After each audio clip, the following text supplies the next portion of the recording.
Why am I here? I am here because I love the Philippines and I love the Filipino people.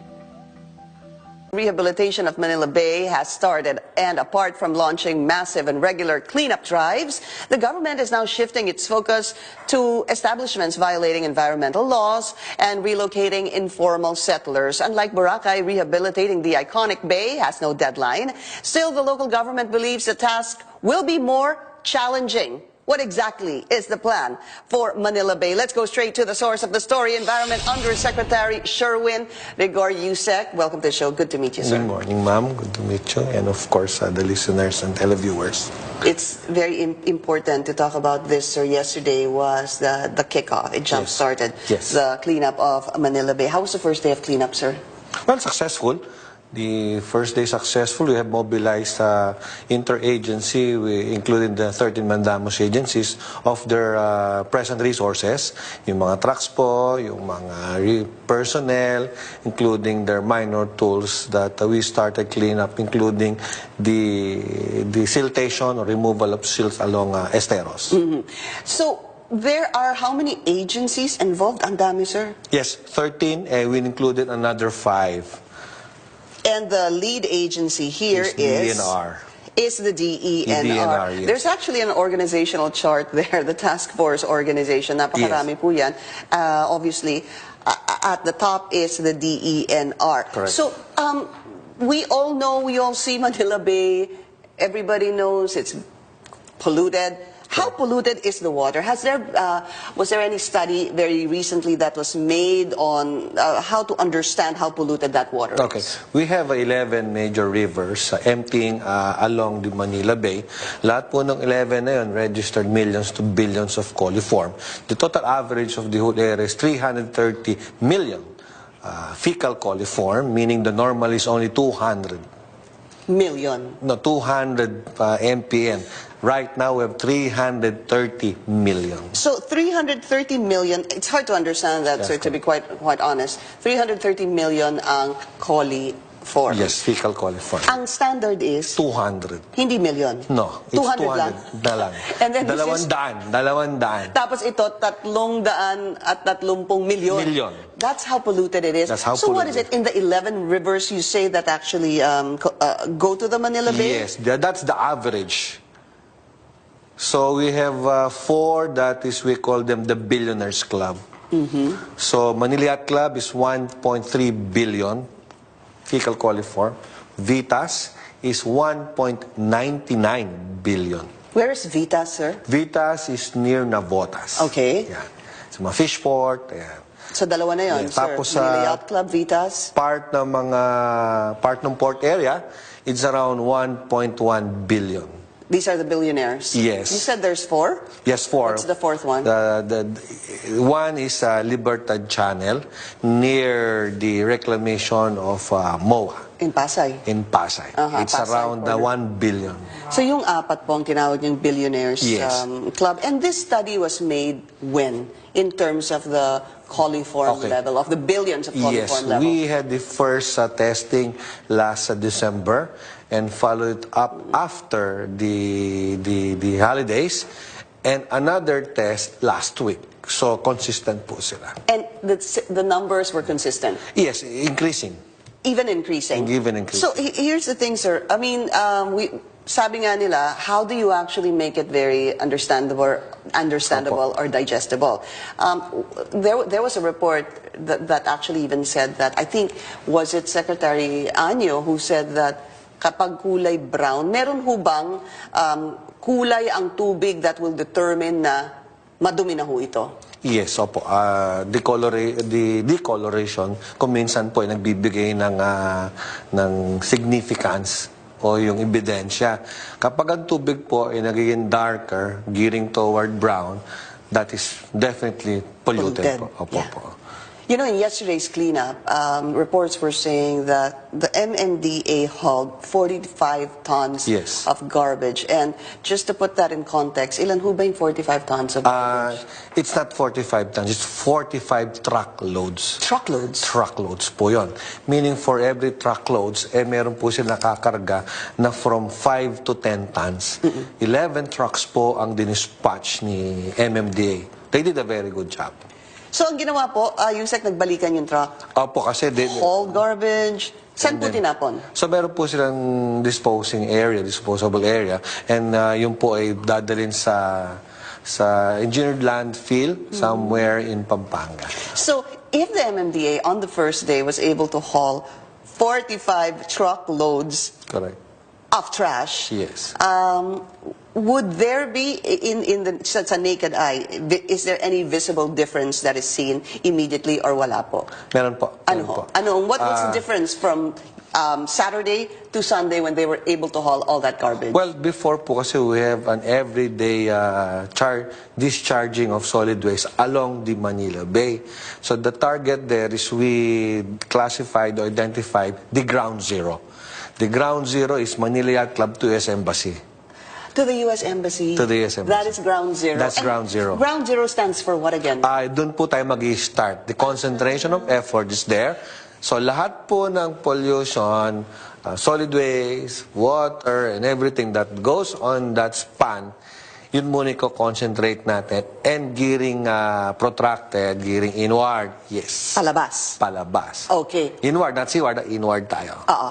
Pero ibig ko sabihin, yung pong area, yung perimeter ng Manila Yacht Club and the U.S. Embassy, let's say po bilog siya, Yes. doon kayo mag-uumpisa tapos... Palabas. Palabas. Why is that ground zero? Bakit po yun? Kasi that's the end.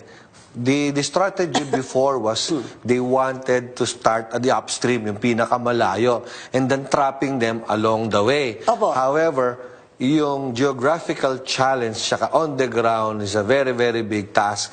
Pag nakita mo, parang impossible. So, pinunta namin yung end. Okay. Yung end namin, if eto yung discharges, now we know the volume. From there, scrimmage. Meter by meter. Doon na kayo sa pinaka... Doon yung battle. Yung ground zero. Yun na yun. Kasi yun yung pinaka-grabe. Kung saan siya talaga dapat magkukumpul-kumpul, Yes. magsasama-sama yung dumi. Doon na kayo mag-uumpisa. Let's look at this, the concept of operation. There's a main effort and there's also a secondary effort. So, explain that to us, you said. We have 5 segments. No? The first main effort, primary effort, is at NCR. Kasi nandito lahat ng establishments, Ayun, including tourism. Yes. So you're looking at the Metro Manila, yes. And these are the agencies that involved in the cleanup. We consolidate them, we cluster them, and give them the responsibility using their own resources and human resource. And then the secondary effort, meaning half of the resource of government will be spent there. So these are Bulacan, Pampanga, Bataan, and Cavite. These are the secondary front line. And the primary front line is the Metro Manila. So, yan po yung main effort. So, dinivide po natin yan into 5. So, we split them so that nakakita po natin the significant improvement or the accomplishment so that we know ano yung gap ng pagkukulang ng cleanup. When you say main effort, let's keep that on the screen, main effort and secondary effort, are they going to be working simultaneously or mauuna po si main effort at susunod si secondary effort? That's the beauty of this plan. Lahat po yung simultaneous. Sabay-sabay. When we opened the launching yesterday, all of them are now active. Active Where na po are lahat. they going to get the funding for the efforts to clean up Manila Sa Bay? ngayon po, the 13 mandamos agencies are using their own resources. Yung human resource nila, manpower nila, equipments nila. So we are using our own agencies' resources, waiting for certain funding for that. What is the cost of this, you said? Well, the cost of this is 42 billion to 43 billion. But most of this goes to relocation of ISF. The cleanup costs only around 6 billion for the next 3 years. 6 billion for cleanup. Cleanup for the next 3 Let's be years. clear on Yeah. that. And then 42 billion Total. So it's around 36 billion for the relocation. I see. And there is of course a short-term, medium-term, and long-term plan for this. So sabi niyo po simultaneous si main effort at si secondary effort. Let's talk about the main culprits, or who are the culprits in this whole cleanup, that brought in trash to Manila Bay. Sino ho ba? Because could it possibly be the establishments? Could it possibly be the informal settlers? Sino ang pinakamalaking nag-contribute dito? We do not describe them kung sino pinakamal. All of them will be weighted the same gravity. So lahat yan, we have 5. The informal settlers, the industries, the establishments, the residential, and of course, yung ating daily population.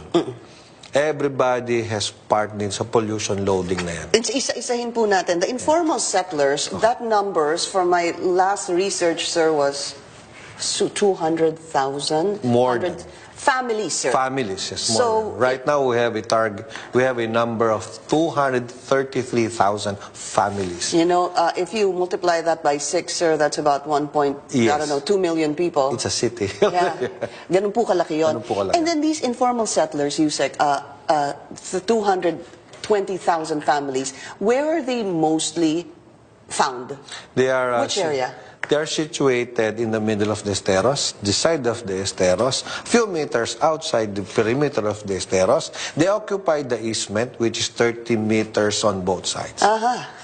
Is there an LGU that has the most number of informal settlers in this cleanup tribe, sir? Sino ho ba? Well, we have Metro Manila, which is 30,000. Halos pare-pareho lang naman po. The Cavite side, which is around 35 to 40,000. The Caloocan side, nasa mga 10 to 15,000. So these are tens of thousands. Halos ganun din. Pare-pareho. Kasi transfer lang po eh. Pag tinanggal mo, lilipat lang sa kabila. Industries, you said. So Yes. there are 5. So we're done with the informal settlers. And the goal is to move the informal settlers. I think this is part of the long-term plan, Yes, sir. part of the long term. We move them to a decent area, suitable to their needs. What year is that? Well, we're looking for a 5 to 10-year program. All right.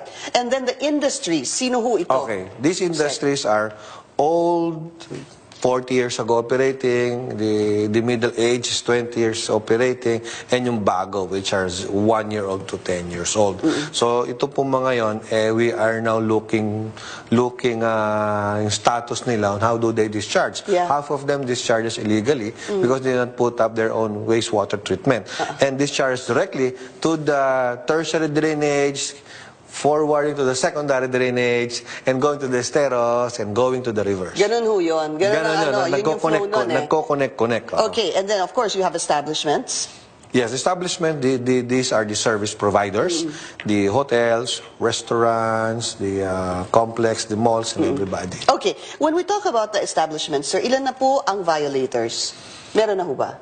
The secretary and the task force will be announcing that during this week. So far, we have listing. So, ang first batch po was yesterday. Okay, so, we'll be shooting that every few days. So yesterday, sino po? Yesterday, we have 3. Okay. The Aristocrat, Okay.